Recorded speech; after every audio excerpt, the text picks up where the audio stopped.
Meu nome é Natália Salazar. E eu sou Renata Schmidt. E esse é o podcast Patramada Criminal. Sejam muito bem-vindos. Bem-vindos, jovens. Como vocês estão? Vocês estão bem? Tudo ótimo. Perfeito. Não estou nada irritada.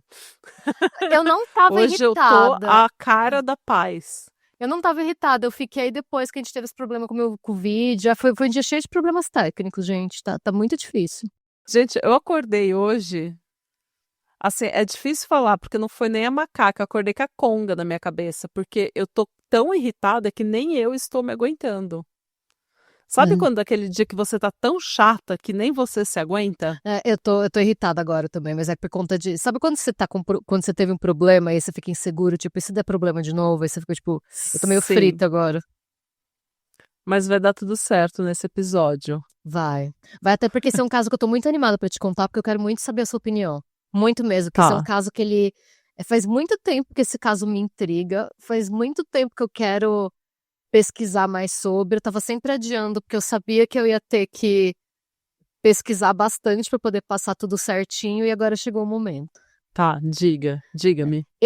Vou contar pra você. Eu conheci esse caso por um canal do YouTube que chama Lazy Masquerade. Eu já falei dele aqui algumas vezes, foi um dos meus primeiros canais de true crime, assim, que eu comecei a acompanhar no YouTube.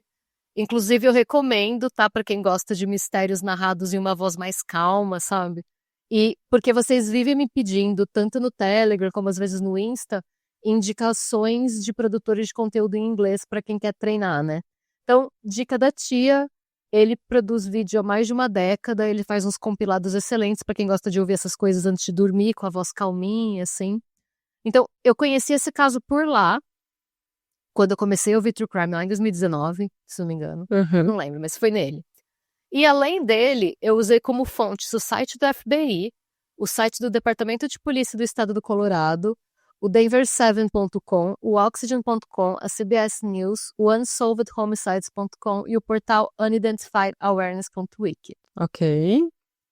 E hoje, gente, eu trouxe para vocês um dos mistérios sem solução mais intrigantes dos Estados Unidos dos anos 2000.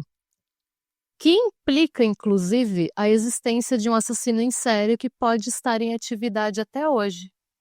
E que pode ter escapado impune, até agora, a um dos crimes mais violentos da história recente do Colorado. Meu Deus. Vamos começar do início então, gente. O Oakley Albert Kites Jr., mais conhecido como Al Kite, nasceu em 7 de maio de 51, na Carolina do Norte. Filho da Edith Kite e do Oakley Kite Sr. O pai dele, do Al, era um renomado treinador de cães e fundador de uma empresa de adestramento chamada Oakley Hunter Grove. Por ter nascido nesse meio, o Al era muito acostumado à vida em meio à natureza e apaixonado pela vida na Carolina do Norte, onde ele passou a infância, adolescência e o início da vida adulta, tendo cursado a Atlantic Christian College, onde ele se formou em administração. Ainda na faculdade, ele foi recrutado por uma empresa de engenharia chamada Stone Webster, onde acabou se tornando contador, que foi uma profissão que levou ele a viajar bastante dentro e fora dos Estados Unidos. Então ele viveu em Nevada, no Texas, em Massachusetts, em Wyoming, no Tennessee, na Califórnia, na África do Sul e na Algéria.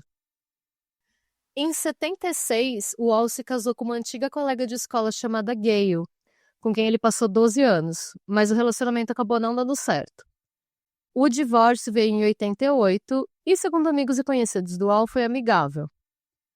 E amigável era uma palavra muito usada pelos amigos e conhecidos dele quando falavam dele.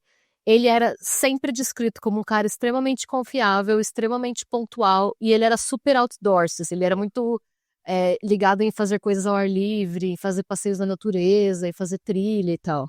Tá. Falam que era muito fácil gostar dele. E ele fez amigos em todos os lugares onde ele viveu. A Gayle, inclusive, né, a esposa dele, a ex-esposa, ela tinha uma filha de um casamento anterior, quando ela casou com o Al, e ele manteve a relação de pai e filha com a enteada durante toda a vida dele. Mesmo depois do divórcio, eles ainda eram extremamente próximos. Ah, legal. Eu não vi, ninguém tinha nada pra falar dele, e esse é um dos pontos desse mistério também. Ele não é, em aspecto nenhum, considerado uma pessoa tipo shade, ou uma pessoa com uma vida secreta. Sim. Ele era meio que, como a gente falava do Guga, sabe, meio labrador humano, assim, não tem tempo ruim, tá tudo certo, tá sempre tudo certo, sempre tudo bem. Não é uma pessoa que tinha inimigos, né? Que queimava Exato, pontes. Ah. exato.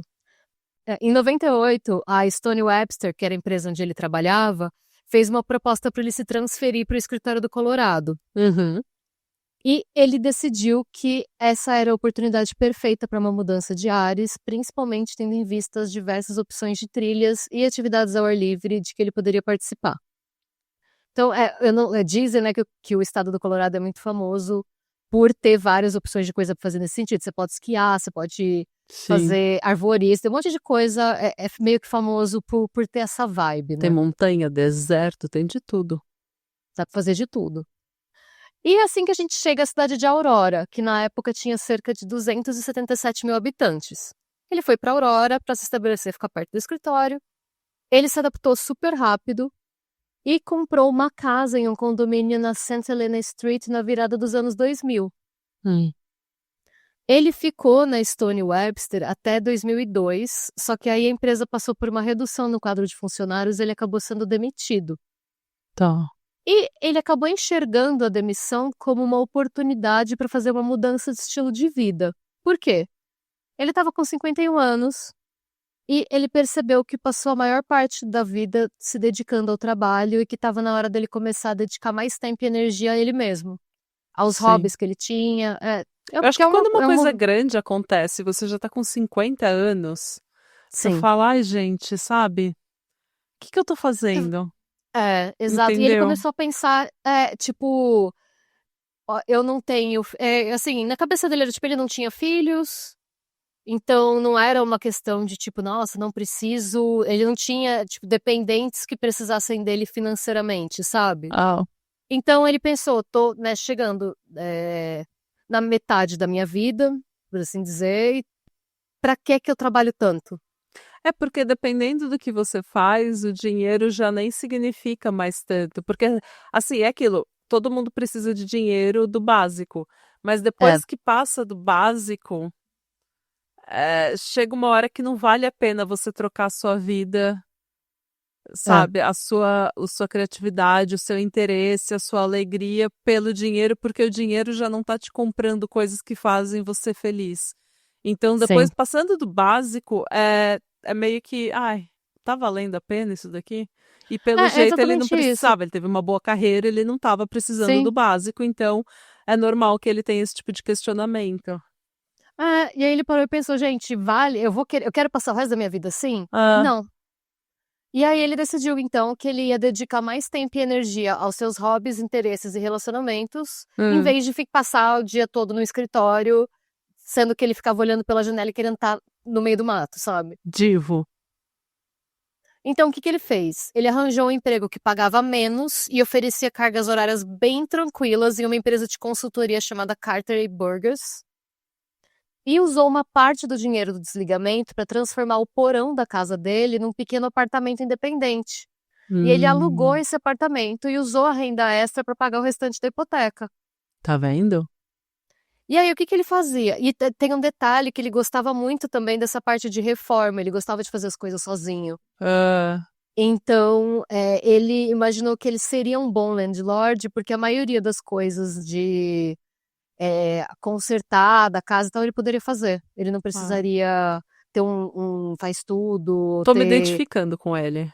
Não, ele parece uma pessoa muito firmeza. Uhum. E aí, com isso, o salário dele era usado exclusivamente para pagar as contas básicas da casa e para investir nos hobbies que ele amava, que eram acampar, jogar golfe e fazer hiking. E aí é. E aí é. E acabou dando tudo certo, ele arranjou uma pessoa para ficar na casa, a convivência era tranquila e por 2 anos o Alcaide viveu a vida dos sonhos dele. Ai, Porque pela primeira vez na vida ele tinha tempo e dinheiro sobrando e podia fazer o que quisesse quando ele quisesse.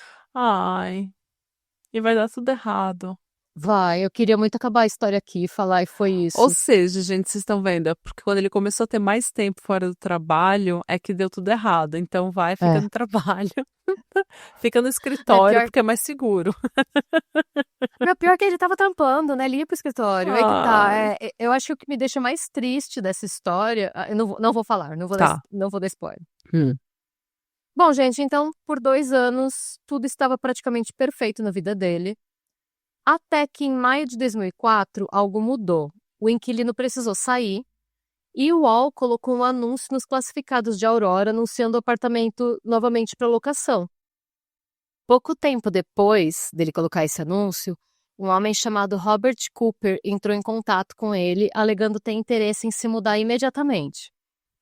Eles se encontraram para o UOL mostrar o lugar e o Robert comentou que tinha acabado de se mudar para Aurora, vindo da costa leste, e que estava ficando na casa da irmã até encontrar uma acomodação permanente. E o motivo da sua mudança seria uma proposta de trabalho no Wells Fargo Bank. O Robert tinha cabelos escuros enrolados, cerca de 1,78 m, pele pálida, olhos castanhos, andava usando uma bengala e tinha um leve sotaque da Europa Oriental. Ok. Parece que ele andava meio que mancando, por isso que ele usava bengala. Tá. Quando termina a visita, ele reafirmou o interesse no imóvel e já ofereceu o depósito de segurança e metade do valor do primeiro aluguel imediatamente, além de um comprovante de endereço e o número de contato da irmã dele como referência. Uhum. Até aí tudo No bem, me- tudo certo. Tudo certo, é o Firmeza. sonho até aí, o sonho de todo landlord, o sonho de todo senhorio, né? Sim. No meio da visita, o UOL também recebeu uma visita surpresa da Linda Angelopoulos, com quem ele estava mantendo um relacionamento há cerca de 2 meses. Tá. Então, eles estavam saindo e a Linda estava passando pelo bairro e passou lá para conversar com o UOL. Quando o UOL viu que era a Linda na porta, ele pediu licença para cumprimentá-la e aproveitou para perguntar se ela gostaria de conhecer o Robert Cooper, que provavelmente seria o novo inquilino. Tá. E ela respondeu, claro que sim, só preciso passar no banheiro, porque ela estava super apertada. Hum. Ela comentou que ela foi lá meio que para vê-lo, meio que para usar o banheiro, sabe? Amor sincero. Amor sincero. O Robert ouviu a conversa e se desculpou com o UOL, alegando ter esquecido de um compromisso importante. Quando a Linda saiu do banheiro, ela viu ele de relance por alguns segundos, ele passou por ela sem... Ele ignorou ela completamente, foi como se ela não estivesse ali. Ele a ignorou, ele só saiu. Hum. E a Linda achou aquela situação meio esquisita, sabe? Ela ficou um pouco desconfortável com a situação. Nas próprias palavras dela, ela disse: ele não parecia querer que eu o visse de jeito nenhum. Até aí, gente esquisita tem em todo lugar, ok. Ele não estava procurando também um amigo para toda a vida, ele estava procurando, né, um inquilino pro apartamento. Ah. Ele também quase não parava em casa, então não é como se eles fossem, né? Eles não Ficar iam ser muito... melhores amigos, era um Exato. negócio, não era uma Sim, amizade. então a vida seguiu e a data da mudança foi acertada para dali a alguns dias. Tá. Em 22 de maio daquele mesmo ano, 2004, um sábado, a Linda estava com uma viagem de 1 semana marcada para ver a família em Virginia Beach, e o Al levou ela para o aeroporto. E no caminho, os dois oficializaram o relacionamento e se tornaram namorados. Nesse trajeto, eles se falaram 2 vezes. Uma durante uma escala da Linda, em que ele atendeu o telefone dizendo "Oi, namorada", e ela Ó. respondeu "Oi, namorado", que eu achei super fofo. Ó. E uma segunda vez quando ela chegou em Virginia Beach, por volta das 3h30 da tarde. Nessa segunda ligação, ela disse que o tom de voz do Al estava extremamente diferente da ligação anterior. Eita. Ela falou que ele estava extremamente calado, como se ele tivesse mal-humorado, o que não era o jeito dele, foi um jeito que ela nunca tinha visto ele, e parecia que ele queria desligar logo o telefone, o que também não era normal. Eita. E ela estranhou, ela chegou ao ponto de perguntar se estava tudo bem, porque foi uma mudança muito brusca, muito rápido, né? Claro. E ele respondeu que sim, e que ele estava fazendo alguns reparos na casa e desligou o telefone. A Linda viria passar muito tempo pensando nessa ligação nos anos que se seguiram. Essa foi a última vez que ela falou com ele? Foi. Hum. No dia 24 de maio, que era uma segunda-feira, o Al não apareceu no trabalho, não ligou e não atendeu o celular, e isso nunca tinha acontecido antes. Puta. O contato de emergência dele era a irmã, a Bárbara Hanna, que vivia na Virgínia, e assim que o pessoal do trabalho dele ligou para a Bárbara, ela disse: se ele não atendeu e não falou nada, vai para a polícia. Não. Aconteceu alguma coisa. Não é do feitio dele, não é do temperamento dele. Hum, Ele não... Se ele tivesse condição de dar sinal de vida, ele teria dado. claro. Nisso, os colegas de trabalho dele fizeram o que a irmã dele pediu e a polícia acabou aparecendo no início da tarde. Os agentes bateram na porta múltiplas vezes, não obtiveram resposta e, temendo que o Al pudesse ter sofrido algum acidente em casa, eles decidiram entrar. No primeiro andar, tudo parecia normal. E ao que tudo indicava, o Al ou não estava em casa, ou podia estar dormindo, ou desmaiado em algum outro cômodo, porque não tinha nada revirado. Estranho. É. Até que os policiais desceram para o apartamento no porão e se depararam com o que um dos investigadores descreveu como a pior cena de crime que eu já vi na minha vida. Gente, eu quero dar alerta, gatilho. Um alerta gatilho, fico alerta. Eu não vou entrar em detalhes sobre o que foi feito com ele. Primeiro, porque essa nunca foi muito a nossa proposta, e segundo, que não é necessário para dar entendimento do caso.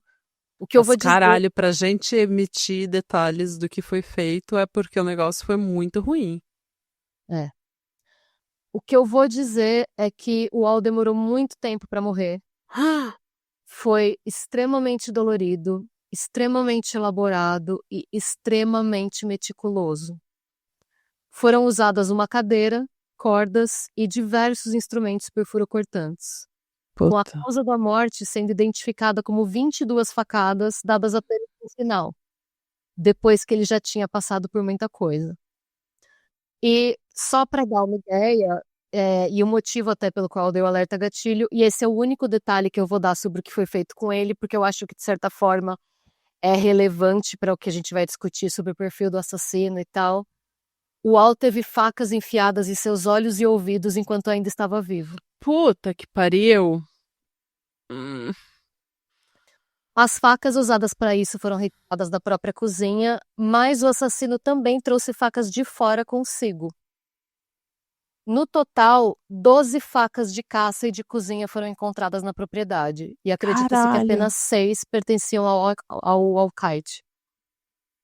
É. Nossa, gente.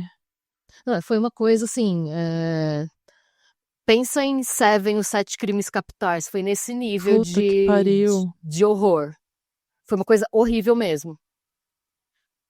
A perícia estimou que a morte aconteceu algumas horas depois dele desligar o telefone com a Linda. Hum, E em uma entrevista para o podcast DNA of Murder com o Paul Rose, ela disse: "Acho que quando falamos, o cara estava lá." com certeza. Pra ele ter mudado tanto. É. O assassino removeu todas as impressões digitais da casa e água sanitária foi jogada dentro do ralo do chuveiro para destruir quaisquer evidências forenses. A água sanitária da marca Clorox foi usada para deixar de molho na pia da cozinha todos os objetos perfurocortantes usados na tortura, incluindo todas as facas, um copo quebrado, uma caneta, um limpador de máquina de lavar louça e as chaves do carro de Ol. Nossa senhora, gente. Eles tiveram muito tempo, então, depois que aconteceu. Sim. Eles tiveram um bom tempo pra ficar na casa e limpar tudo. E posar. Dur Porque pra é, deixar tudo isso que eles limparam na pia, na água sanitária, foi pra posar, foi pra que as foi. pessoas vissem tudo que eles tinham usado. O corpo estava posado. O corpo teve uma cena. Hum, Assim, o corpo estava não, a quem quer que tenha feito isso, sonhou muito com isso, pensou muito nisso. puta que pariu. Durante as investigações, a polícia descobriu que nos dias anteriores ao primeiro encontro do Wall com o Robert Cooper, um homem branco de cabelos escuros tinha respondido a diversos anúncios diferentes de quartos e apartamentos disponíveis para locação privada. Entretanto, cada locatário deu uma descrição ligeiramente diferente do homem. Um desses locatários descreveu esse homem como tendo cerca de 30 anos e o outro disse que era um homem de cerca de 50 anos. Outro locatário disse que esse homem mancava e usava uma muleta, e outro que ele andava de maneira ereta, sem mancar e sem nenhum sinal de que ele tinha qualquer problema nas pernas. Em alguns casos, esse homem era descrito como tendo um sotaque do leste europeu. Em outros, ele falava com um sotaque estadunidense perfeito. Em todos esses casos, esse homem dizia que tinha interesse em se mudar imediatamente. Ou seja, tudo era um show, tudo era uma atuação. E ele Sim, mudava de personagem em cada entrevista de sim. apartamento. E eu fico Puta. imaginando o nível de habilidade para ele conseguir parecer até que ele tinha idades diferentes. Ah, então. Ele devia conseguir mudar a postura e tal, e se encolher ou se esticar para parecer mais novo ou mais velho, dependendo de com quem ele encontrar, para de repente aumentar as chances dele conseguir a vaga. Uhum. Uma locatária em especial, que era uma mulher mais velha, disse que ela recebeu esse homem em sua casa, mas ela desistiu de alugar um cômodo para ele pela maneira como ele se movimentou pela casa. Ela disse que ele parecia mais interessado em analisar pontos frágeis da casa do que olhar para ela. Ela falou que Olha, durante toda a conversa ele não olhava para ela, mas ele ficava olhando especialmente para a composição das janelas. ligeira ela, tá vendo? Ela Ela, falou, ela ela falou que soube depois, ler aquela pessoa na sim, hora. fiquei até arrepiada. Ela falou que É, depois de alguns minutos ela ficou tão desconfortável que ela encerrou a visita. olha que ligeira. Uma outra locatária em potencial, que era uma professora da Universidade do Colorado, também se encontrou com um homem com essa mesma descrição, né, que correspondia à do Robert Cooper. Entretanto, ele não usava uma bengala, não mancava e tinha um sotaque da Romênia. Essa professora em particular era versada em línguas do leste europeu e ela afirmou ter certeza que era um sotaque romeno e não húngaro. Nossa, tem que ser bem boa para você Sim, conseguir eu pensei exatamente identificar. nisso. É. Ela tinha certeza que o sotaque era romeno. Hum. E por esses depoimentos, a gente pode perceber que o Robert Cooper priorizou mulheres no momento de procurar o espaço para alugar, indo para as vagas anunciadas por homens depois. Todas as mulheres recusaram a vaga para ele. Olha. Nos dias entre o All-Kite, desculpa, eu quero até abrir um parênteses, porque a gente fala muito disso, sobre muitas vezes os homens acabarem, infelizmente, sendo vítimas dessas situações, porque num primeiro momento eles acham que não vai acontecer nada com eles. Ah. A gente falou disso, muito disso, É, até quando a gente. Pode falar. é porque a gente, que é mulher, a gente vive num mundo muito diferente dos homens. A É. gente tá acostumada desde sempre a ver sinais de perigo. A gente anda com a chave no meio do dedo quando a gente está indo para o nosso carro. A gente tranca tudo antes de, assim que chega em casa. A gente vai e verifica as portas que estão fechadas. A gente verifica as janelas. A gente verifica quem está do nosso lado. É. A gente verifica quem está do nosso lado no ônibus. A gente está acostumada a passar por esse tipo de situação e falar: opa, aqui é uma situação de risco. Homem, e eu fico feliz por eles, né? Mas, enfim, eles não estão acostumados a serem tão alertas a pequenas, a mudanças nas suas microexpressões no É. rosto. Eles não estão acostumados, tipo, eles veem uma pessoa, eles acham que no máximo, o máximo que vai acontecer é ser assaltado. Eles não andam com essa, sabe, com o radar o tempo inteiro ligado, pensando que eles estão em perigo, pensando que eles vão ser estuprados e mortos. Então, homem caminha pelo mundo de uma forma muito mais tranquila, no geral, do que mulheres. Mesmo homens que são da periferia, eles caminham de forma muito mais tranquila do que mulheres da periferia. Porque o que acontece com a gente normalmente é muito mais brutal e a gente já é ensinado desde os, sei lá, 10, 12 anos a se proteger. É. É verdade. A sua mãe já fala pra você. Sim, não, a gente é socializada pensando em como sair fora e tal, desde criança. Sua mãe já fala pra você, ó, não fica com aquele vizinho, não dá conversa pra aquele vizinho. É. Ó, não sai com essa meia, não sai com essa calça, não sai com essa roupa.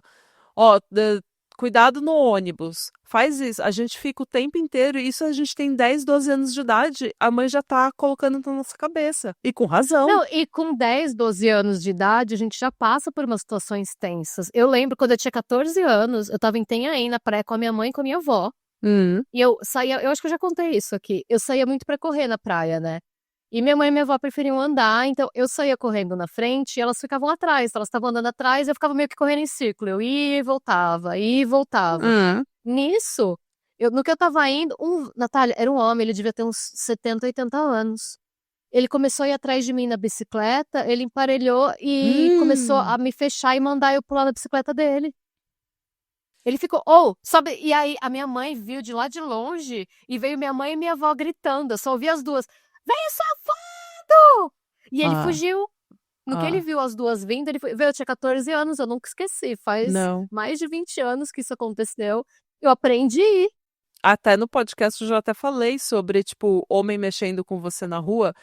A memória que eu tenho é de, tipo, 11, 12 anos de idade, homem É? mexendo e me colocando em situação extremamente Sim. desconfortável, falando dos meus olhos, falando, sabe, tipo, como se eu fosse uma mulher adulta. E eu me lembro muito bem disso, eu nunca esqueço desse tipo de coisa. Então, você já é colocado em situações de desconforto Desde muito muito nova. cedo. É. E daí, então, a gente já tá muito alerta. Sim. Mulheres que não estão sempre em alerta. Eu nunca ouvi falar, adoraria conhecer você e saber como é a sua vida, porque eu nunca vi nenhuma mulher que não É. anda em estado de alerta o tempo todo. Sim. Sim. A gente falou muito sobre isso no vídeo, no caso, né, no episódio que a gente fez sobre o Lars Mittank também, sobre como às vezes, por conta disso, Então assim, homens, fiquem atentos também, o mundo tá cada vez mais violento, então todo mundo precisa se cuidar nesse sentido, porque é, tipo, é sempre melhor, só precisa dar errado uma vez, sabe? É claro, a culpa nunca é da vítima, nunca mesmo. A gente fala só pra, infelizmente, o mundo ideal, né? Ninguém precisaria se preocupar com isso, mas infelizmente, no mundo que a gente vive, a gente precisa se preocupar com a nossa segurança, independente da nossa, né? Independente de qualquer coisa. Independente do nosso gênero, da nossa sexualidade, da nossa idade, tem que se cuidar, gente. Exatamente. Infelizmente, porque a culpa nunca é da vítima. Mas a gente precisa se cuidar para não ser vítima, porque a probabilidade de ser uma vítima, infelizmente, está cada vez maior no mundo. Exatamente, é em isso. qualquer lugar. Sim.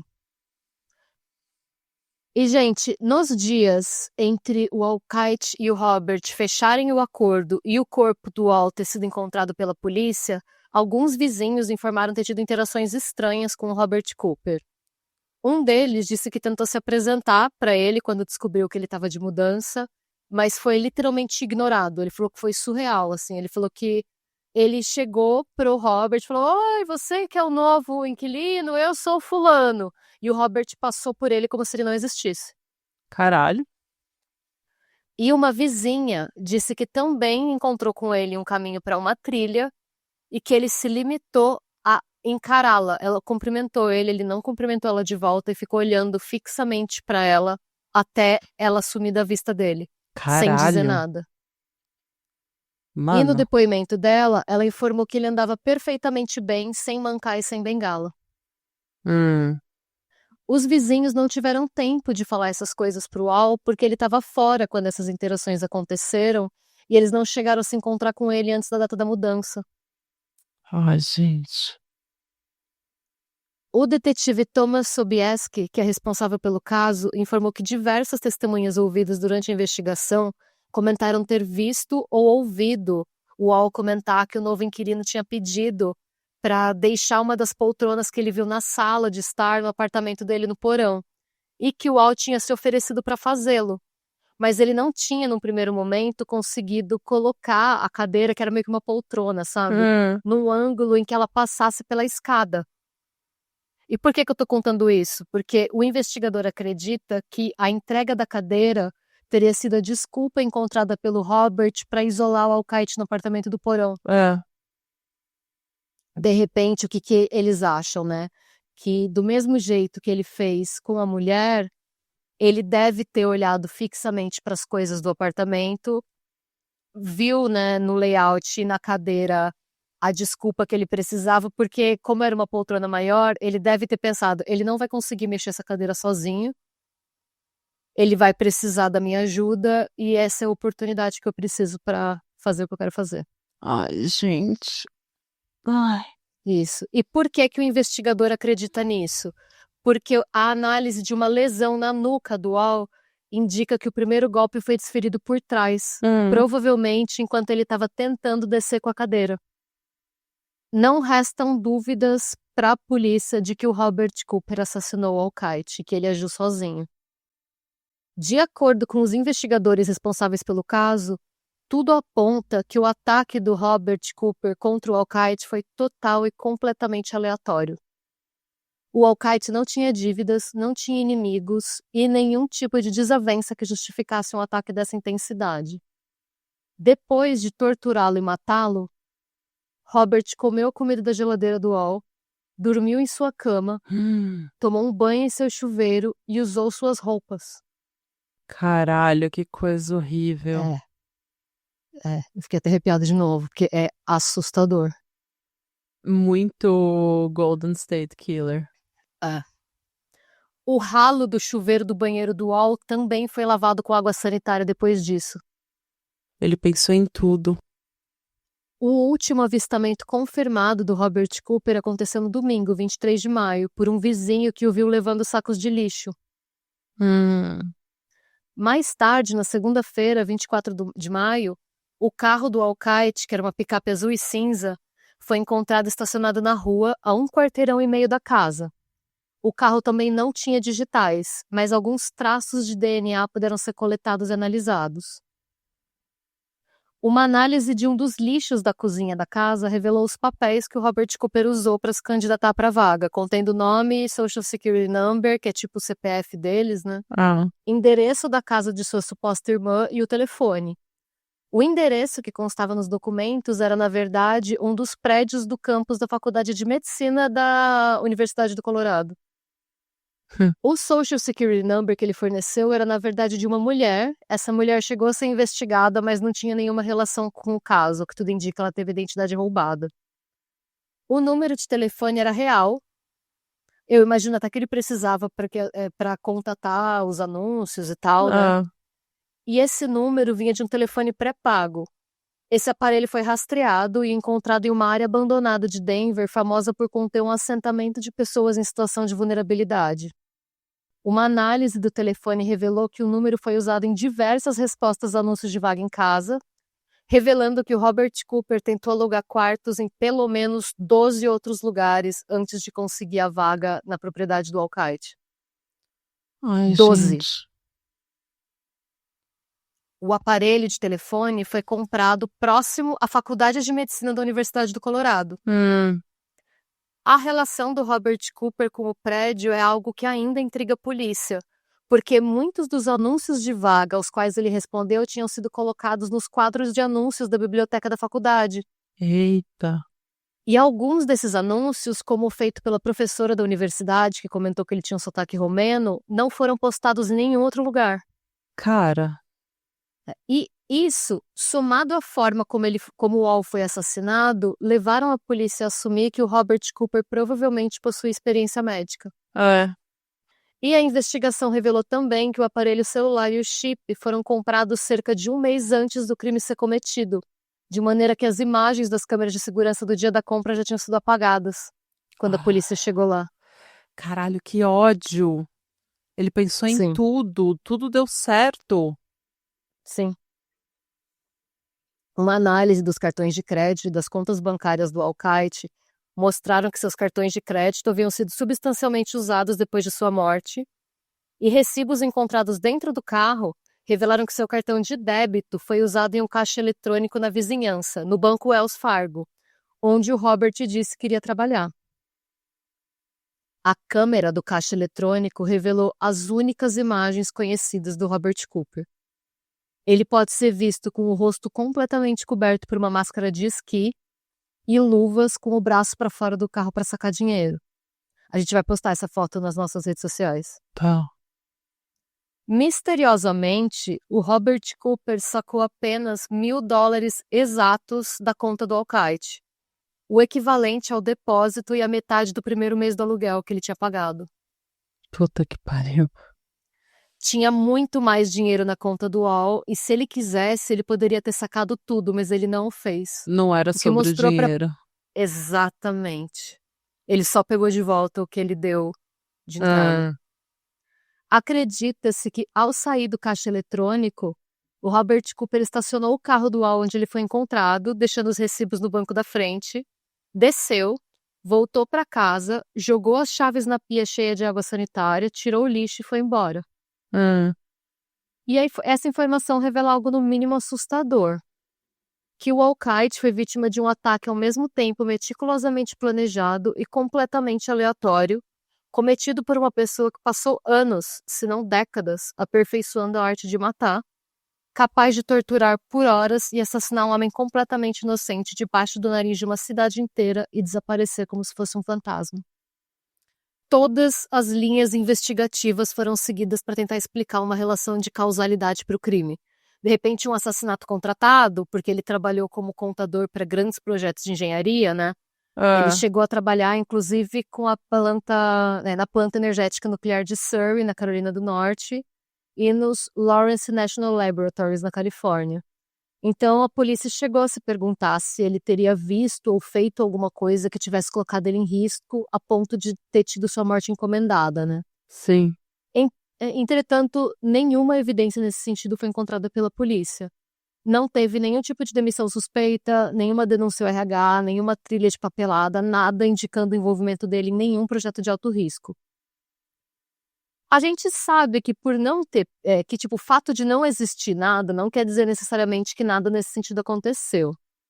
Mas a ausência de qualquer rumor ou evidência nessa linha, somada às outras provas que eu comentei, né, como o fato dele ter respondido 12 outros anúncios primeiro, dele ter optado por começar visitando casas de mulheres, etc., apontam realmente ter se tratado de um ataque aleatório.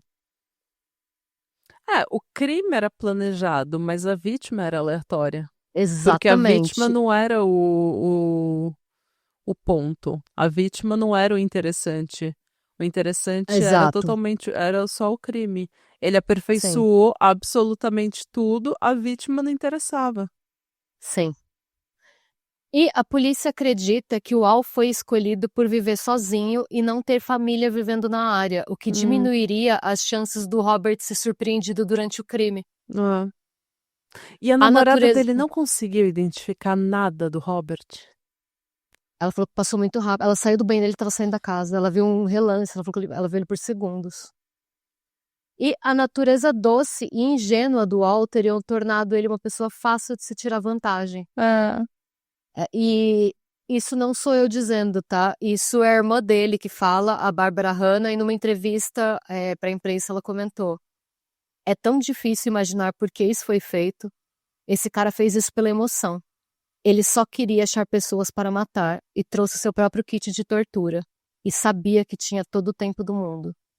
Al era uma pessoa muito compassiva, confiava demais nas pessoas e isso pode ter contribuído para sua morte. Ele tinha uma bondade que emanava de dentro dele.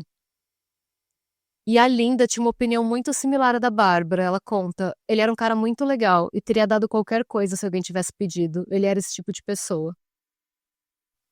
E o mais assustador de tudo isso, gente, é que esse caso aconteceu há 21 anos e esse homem nunca foi pego. Que desespero! E não tem nenhum outro crime no Colorado com esse modus operandi? Vamos falar disso, vamos falar de teorias. E a não ser, né, que ele tenha sido preso por outro crime ou morrido antes disso, provavelmente Robert Cooper matou novamente e possivelmente mais de uma vez. No total, o Robert Cooper cometeu pelo menos 2 erros no dia em que assassinou Al-Qaeda. O primeiro foi que ele deixou traços de DNA no carro e uma única gota de sangue foi encontrada na escada do apartamento do porão. E esse sangue não era do Al. Ele provavelmente se machucou sem perceber, ou durante o processo de descer a cadeira para o porão, ou durante o processo de limpeza da cena do crime. Isso porque o ângulo da gota indicava que o sangue tinha pingado e não espirrado, então não foi um machucado obtido durante uma luta corporal. Sim. Até hoje, nenhuma correspondência para esse DNA foi encontrada. Ou seja, ele não foi pego. Vamos ver. Eu Ah, também, não sei. É bizarro. tô tensa. Em 2017, a polícia de Aurora contratou os serviços de uma empresa de tecnologia de DNA da Virgínia para produzir uma imagem digital do suspeito, tendo como base as evidências coletadas no carro e no apartamento do UOL. Eu vou colocar essa imagem junto com a foto tirada pelo caixa eletrônico nas nossas redes sociais para vocês verem e pitacarem. Tá. E, gente, em termos de evidência, é isso que a gente tem sobre esse caso. E agora a gente vai para as teorias. São 3 teorias principais. A gente vai falar das 3 principais, porque especulação tem muitas. Pode cortar isso, mas eu vou te mandar a foto do caixa eletrônico pra você ver. Tá. Esse caso me deixa acordada à noite. Nossa, eu tô meio apavorada. Te manda aí no Messenger. Vê e me fala com quem você acha que parece. Onde estava o Israel Kiss nessa época? Pois é, porque ele é a minha primeira. Ele é a minha primeira teoria Mas é alternativa. bem parecido. O Não olho. é? Não o é? olho. Eu tava. Sim, não é? Até mexi na câmera. Eu tava pensando no Israel Kiss, mas eu fico, ai, claro que não. Mas, mana, pode ser, tá? Pode ser, né? Porque Pode ser. o pode olho ser. é muito parecido. Gente, primeiro, então, Israel Kiss, e eu já quero começar essa teoria prometendo que o roteiro do Israel Kiss sai ainda esse ano, tá? Porque eu acho que ele e o Ed Kemper são os serial killers que a gente mais citou na história desse podcast e a gente nunca fez os casos de nenhum dos dois. Fato. Vai sair, a tia que nem a justiça, eu tardo, mas eu não falho, vai sair. Nossa, o olho é Mas muito. Gente, o é olho, muito o parecido.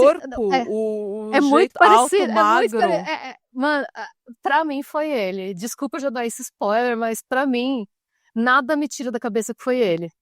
E é uma pessoa que. Poderia ser, bate, a timeline bate. E é uma pessoa que, de fato, aperfeiçoou Aperfeiçoou, a exatamente. técnica. E o modus operandi, ele fez a mesma coisa quando ele fez aquele roubo no Alasca. Ele fez a mesma coisa, ele passou no caixa eletrônico coberto do mesmo jeito. Ai, mana. Mas, gente, vamos lá. Falando muito por cima para vocês entenderem, porque quem não conhece o caso do Israel Kiss tal, vai ficar meio perdido. Então, eu vou resumir muito por cima para vocês, de uma maneira a não dar spoiler no roteiro que vai sair. Resumo da ópera: o Israel Kiss foi um serial killer em atividade nos anos 2000, que se tornou mundialmente conhecido pelo cometimento de crimes brutais sem nenhum padrão específico de vítima ou de modus operandi. Ele assassinava usando facas, armas e até mesmo através de incêndios criminosos, destruindo as vidas de pessoas de todas as idades, etnias, gêneros e classes sociais. Ele viajava por todo o país, muitas vezes chegando de avião para um aeroporto, alugando um carro e dirigindo milhares de quilômetros fora da sua rota inicial para cometer um assassinato em outro estado. Ele fazia isso para manter sua identidade e seu álibi protegidos. Enquanto ele estava detido, ele confessou parcialmente ter cometido diversos assassinatos ao longo de mais de uma década, alegando ter feito vítimas por todo o país, desde o estado natal dele, que era Washington, até Nova York, Vermont e outros locais. Ele também foi relacionado a uma série de assaltos a bancos no Nordeste dos Estados Unidos e invasões domiciliares em várias regiões do país. E na maioria dos crimes cometidos pelo Israel Kiss, não havia um motivo claro. Os atos dele também eram aleatórios e ele frequentemente usava disfarces e diferentes artifícios para despistar os investigadores. E ele também pagava por suas viagens em dinheiro para não deixar rastros e desligava o celular para evitar ser rastreado por torres de transmissão. E ele posava as vítimas. Também. Quando o Al-Qaeda foi assassinado em Aurora, Colorado, o Israel Kiss tinha 26 anos. O que à primeira vista pode parecer jovem demais para ser o misterioso Robert Cooper, no entanto, considerando a possibilidade do Kiss ter usado algum disfarce ou truque para parecer mais velho, essa diferença de idade se torna plausível dentro de uma faixa etária mais ampla. Mana, dá pra ver dá pra ver na foto. Dá pra ver na foto Dá pra ver mesmo. do caixa de segurança, da câmera de segurança do caixa eletrônico, que não é uma pessoa velha. Sim. Não é uma E pessoa vale de ressaltar- 50 anos. Isso daí, olha o jeito que ele se movimenta. que ele se movimenta, que ele coloca o braço pra fora. Não tem, isso daqui é uma pessoa jovem. Isso daqui é uma pessoa de 20 e poucos anos. E vale ressaltar que o retrato recriado digitalmente em 2017 revela um homem mais jovem do que o descrito pelas testemunhas também. Mas claro, ele estava se fantasiando. E olha o nariz Eu tinha dessa certeza que pessoa. você ia olhar essa Olha foto. o nariz dessa É, pessoa. É igualzinho o sim. nariz. Eu vou até comparar as duas. Pra você ter uma ideia, é tão parecido que tem gente que usa as fotos do Robert Cooper no caso do Israel Kiss. Tem gente que confunde. É muito parecido. Olha o nariz, é igual. O nariz grande e reto. Sim. E ele não tem o nariz comum. Não. O Israel Kiss é o nariz bem peculiar. Hum. Nossa, quando eu acho que eu vou parar de ouvir sobre o Israel Kiss, gente, o Israel Kiss me puxa pra dentro do pântano dele de novo. E o pior foi que eu coloquei isso num parágrafo. Coloquei muito. Na verdade, muitos que analisaram as imagens do assassino de Al-Qaeda captadas por uma câmera do caixa eletrônico notam uma semelhança impressionante com o Israel Kiss. Algo realmente difícil de ignorar. Cara, E assim, falando de. Eu entendo que essa é uma teoria da conspiração que pode ser tipo uma coisa meio elaborada demais, mas isso foi levantado, inclusive o Lazy Masquerade fala disso. É uma coisa que a gente não pode descartar também, porque tem quem diga que se fosse o Israel Kiss, o exame de DNA teria apontado a compatibilidade. ah, Mas a gente tem que lembrar que a gente não tem 100% de certeza de que o sangue encontrado no no carro, carpete nem no seja carpete. exato. A gente não sabe se o sangue é dele mesmo. Tem Ai, meu quem defenda Deus. a possibilidade do assassino, porque eles falam, qual que é o argumento de quem defende essa teoria? O assassino fez uma limpeza de cena do crime muito meticulosa para deixar passar uma gota de sangue no carpete. Ah, Tem quem defenda a possibilidade dele ter derrubado aquela única gota de sangue de propósito por ela pertencer a outra pessoa. De repente, pela ligação com a faculdade de medicina, essa pessoa poderia ter acesso a amostras de sangue de outras pessoas. fato. Então, existe a possibilidade, como foi uma gota e como a perícia fala que o sangue pingou, né? O sangue não espirrou. Ah, Como o sangue pingou, o sangue poderia ter sido pingado. Porque vamos lembrar que a gente está falando de uma pessoa com acesso à faculdade de medicina, que tem alguma ligação com a faculdade de medicina do Colorado. e tem uma outra coisa. Se ele estava tentando alugar o apartamento, ele não teve só uma open house, ele teve várias pessoas passando por ali. E de Uhum, repente, só uma pessoa que se machucou de alguma sim. forma, ou que, sei lá, alguma coisa aconteceu, tirou uma casquinha de ferida. Às vezes você tira uma casquinha de ferida, sai sangue pra caramba, você não sabe de onde tá saindo tanto sangue. É, Eu tô nervosa com esse sim. caso, Renata. Eu sabia que você ia ficar assim também, porque eu perco o sono pensando nisso. Eu fico tipo, gente, já pensou se o tempo todo for Israel Kiss e a galera tá se apegando Não, não. a essa evidência? Porque o que eles estão fazendo agora é comparar periodicamente esse DNA com a base de dados de pessoas, né, que estão na base de dados da polícia. Hum, Mas se o sangue não pertenceu ao assassino, por essa linha eles nunca vão pegar quem foi. não. E assim, gente, é assustador ver a foto, é extremamente parecido com o Israel Kiss mesmo. Faria É sentido, ele muito. bate, tipo, tudo bate, ele estava em atividade nesse período, bate com o modus operandi dele, ele fez isso no caixa eletrônico outra vez, quer dizer, se foi ele, né, tipo, ele fez isso de se cobrir com máscara de esqui e tal, e ir no caixa eletrônico sacar dinheiro de vítima. Foi Sim. capturado também pelas imagens da câmera de segurança do caixa eletrônico da mesma forma, então é muito difícil não fazer a relação, né? A segunda teoria é uma teoria que eu chamei de um Hannibal Lecter romeno, que é considerando o sotaque do Robert Cooper e o fato dele não ter aparecido em nenhuma base de dados estadunidense nos últimos 21 anos, existe a possibilidade de o assassino ser um estrangeiro que na época do crime estava vivendo nos Estados Unidos.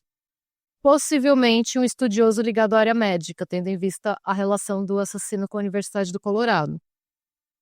Se for o caso, ou esse assassino foi preso por crimes cometidos no seu país, ou em algum outro país em que ele estava vivendo, ou seguiu livre e incógnito cometendo crimes por lá e a gente não vai ficar sabendo, porque ou ele está em atividade ou ele foi preso por outros crimes e a relação dele com o assassinato do Al-Qaeda nunca foi estudada. E a terceira teoria eu chamei de não há esperança, que é que esse serial killer nunca foi encontrado porque não cometeu mais erros e foi capaz de continuar seu legado de destruição sem ser capturado pela Mas polícia. isso é muito difícil. Isso é muito Mas difícil. então, Normalmente é incompetência policial. Agora, se ele é igual o Israel Kiss, que fica indo de um lugar para o outro, é capaz. Mas, gente, 21 anos, você não cometeu mais nenhum erro, não. Não, não é de acordo possível. com a Serial Killer Database, que é a base de dados criada pela Radford University em parceria com a Florida Gulf Coast University, nos anos 2010 havia pelo menos 42 serial killers em atividade nos Estados Unidos. Que legal. Gente, Gente, o assassinato do Al-Qaeda segue aberto e puta sendo que investigado pariu. pelo FBI. E quaisquer informações que possam ser levadas à captura do assassino podem ser fornecidas online. A gente vai colocar também no nosso Instagram, junto com as fotos do caixa eletrônico e com o retrato falado, né? O retrato feito com o DNA e tal. A gente vai colocar o pôster para quem tiver mais informação e tal. E essa é a história do assassinato de Al-Qaeda por Robert Cooper, um dos maiores mistérios sem solução da história do Colorado. E eu quero saber o que você acha. É, Eu quero saber quem. pra mim é o Israel Kiss. Eu tô Nada com isso na me. cabeça também. Nossa, A não, porque foto, a gente. questão é que assim, o Israel Kiss, ele passou por tanto lugar e ele de fato, ele aperfeiçoou a arte de não ser pego por muito tempo, ele foi muito bom. Ele enterrava as coisas em determinados, tipo, ele ia para um estado, ia para uma cidade X, enterrava as coisas que ele iria usar no assassinato e depois saía do estado e depois voltava com o kit dele estando enterrado em um lugar X que ele deixou antes. É. Então, tipo, ele era uma pessoa, assim, ele realmente aperfeiçoou isso, em comparação a outros serial killers que eram bem burros. Mas, entendeu? E assim, a gente não sabe até hoje quantas vítimas ele fez. A gente não sabe por onde ele passou. Ele pode ter passado, porque ele viajava muito e ele fez vítimas em vários estados. Ele pode ter passado por. Assim, muito do que a gente fala pode ter sido trabalho dele. E Sim, tanto que tem muito caso de true crime que a primeira pergunta é: onde que estava o Israel Kiss nessa época? Só pois para é. confirmar, o Israel Kiss já era nascido? Quantos anos o Israel Kiss tinha? E 26 anos é uma idade que normalmente os É o serial Prime. killers. É o É, Prime. Não, para mim. Então, assim, a, a gente pergunta muito, usa-se muito, exageradamente, onde estava o Israel Kiss nessa época. E a teoria do Israel Kiss, ela sempre é jogada em todo caso que a gente não sabe o que aconteceu. Todo caso sem solução, a gente joga a suspeita do Israel Kiss. Mas quando eu vi a foto, esse nariz, esse olho, é muito característico. e aí é que tá. Esse nariz do Israel Kiss, ele é grande, eu tô comparando as duas fotos. Ele é grande, mas ele é fino e reto. É, E ele tem uma inclinação pro lado direito. Esse nariz que inclina, ele é reto, grande, fino, ele é inclina pro ligeiramente lado inclinado. direito. É. Ligeiramente inclinado pro lado E ele tem, direito. nessa foto que ele tá de frente, dá pra você ver a inclinação do nariz. Dá pra ver. O formato da cabeça é parecido. Sim. Essa testona dele. Essa falta de queixo, de mandíbula. Olha aqui, olha, ele não tem mandíbula, esse homem. É. E se você vê a foto, essa aqui, quer ver, ó, essa foto que eu coloquei pra você agora, esse é o Israel Keys no ATM.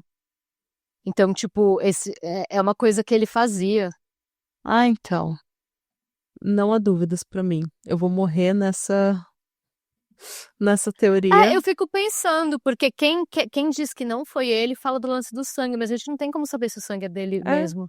E se ele era tão meticuloso, por que que ele deixou uma gota escapar? Ou foi alguém, uma outra pessoa que se machucou ali, ou foi ele que colocou ali pra despistar. Porque eu imagino que ele ficou muito tempo na casa depois. Ele tomou banho no chuveiro do cara. Ah, Ele teve o trampo de jogar água sanitária no ralo do chuveiro depois de tomar banho. Ele vestiu as roupas do Al. Que nojo. Ele comeu a comida do Al. Ele, obviamente, passou um pente fino na casa antes de sair. Ah.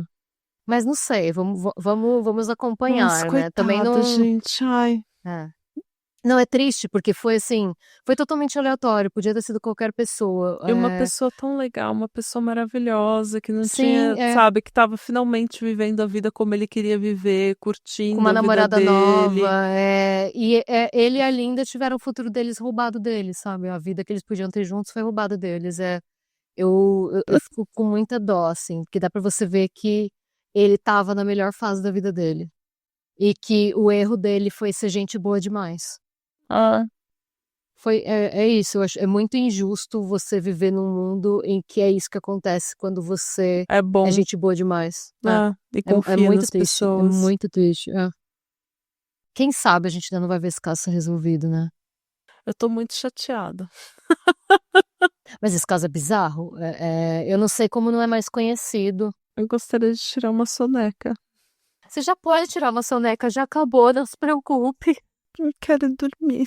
Eu achei que você ia ficar intrigada, não chateada. Eu Eu fico tô chateada. intrigada, mas daí eu fiquei chateada. Foi uma Ah. montanha-russa de emoções. Eu fiquei feliz porque ele ia finalmente viver a vida dele. E daí eu fiquei triste. E daí eu fiquei revoltada. Agora eu tô com medo do Israel Kiss. Eu tenho muito medo do Israel Kiss. Nossa, eu tenho pavor do Israel Kiss. É por isso, eu enrolo tanto pra fazer o caso dele por causa disso. Eu tenho Sabe, muito medo. é um vespeiro que dá receio de mexer, né? É. E é igual eu com o Golden State Killer. Eu já falei que eu queria fazer esse caso, mas é aquilo. Se você começa a fazer, é, tipo, uma das pessoas que eu tenho mais medo na face da Terra. Eu sei que ele tá preso, sei que tá todo mundo morto agora, que tá todo mundo velho, mas, sabe, dá um. É você pedir pra ter insônia e pesadelo. Saudade de quando o meu medo era do chupa-cabra. Verdade. Ai, gente, Aí lembra? a gente cresce e a gente descobre que os piores monstros são os seres humanos. E que nós somos as cabras. Sim. Ai. E nessa nota positiva. Deu tudo errado. Eu fiquei muito triste porque eu tô com Ai, medo desse. desculpa, não Não, mas é sabia. porque. Não, claro, mas esse podcast sempre me deixa triste. Mas, Meu mas é Deus, Otávio. porque. Não, mas é porque ele parecia ser uma pessoa tão legal e ele morreu de uma Sim, forma tão horrível e tão desnecessária. E eu fico. Sabe quando você meio que consegue visualizar? Enquanto você sim. estava me contando, eu estava meio que Não é sempre que eu faço isso, mas enquanto você estava contando dessa vez, eu estava visualizando o apartamento, a cadeira, a escada. Eu estava visualizando o Robert, as janelas. Parece que eu vi a cena toda, sabe?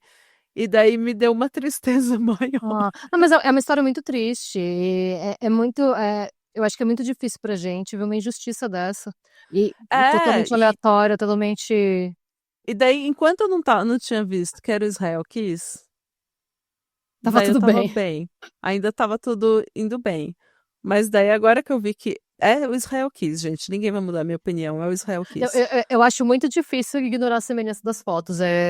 Esse nariz torto, não, não, não, não. Então, vamos terminar o episódio que Vamos a pra você alegria foi dormir. sugada do lugar. Vai, não, vamos. Vai assistir uma novela, Natália. Vai ver o Mudete Reutemann.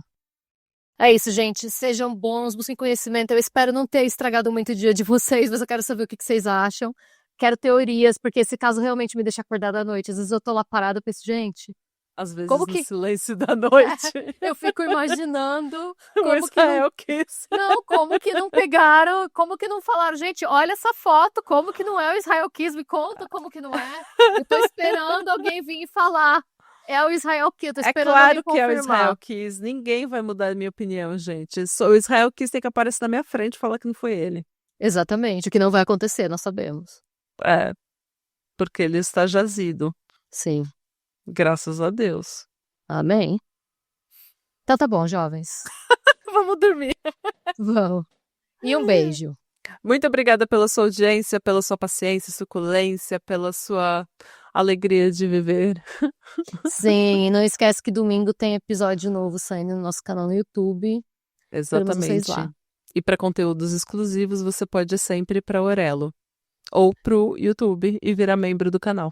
Sim, aproveita e confere o nosso programa novo, o Papo do Pátria, que a gente solta todo dia conversinhas aleatórias só para os nossos apoiadores. A gente tem o No Chão da Exato. Sala, que também é exclusivo só para apoiadores, e sai um monte de episódio e vídeo exclusivo também. Tem um monte de conteúdo exclusivo, são mais de 40 horas de conteúdo exclusivo. Muito chique. E é isso, gente. Tchau, boa semana. Tchau.